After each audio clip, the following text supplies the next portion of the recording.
Viewers and subscribers who are going up the eye them good people. Right now we have sad news that come out of West Gate. We are here so one car get washed today with an old lady and her 12-year-old grandson. Firefighters, police and residents are now on the scene, searching the riverbanks, searching the waters and trying their best to locate that car.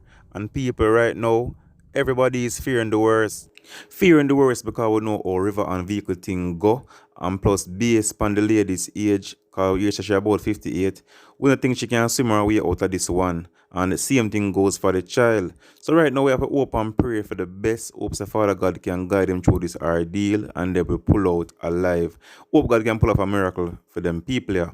Zane, luckily, one of the occupants who was the driver of the vehicle, who is also an elderly person, managed to escape and was rescued from the waters by residents. So the man give his account and him basically say he might drive on the road and it rain heavily and suddenly a large body of water come down and wash the vehicle down in the stream. Him say him managed to climb out of the car but his wife they too scared so she stayed in the vehicle and a son out the vehicle wash her with them and he was washed a couple meters down the stream and managed to grab on pan something until him get help. Now the man is very shaken up because he must say man him wife there for years and him not know where am I gonna do right now if him lose her like this.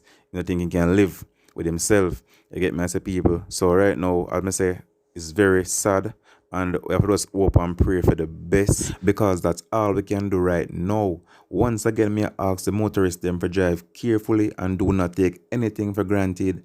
Don't try cross no fording. Don't try drive through no gully because you never can tell people, especially in times like this when we have so much water and so much rain and fall.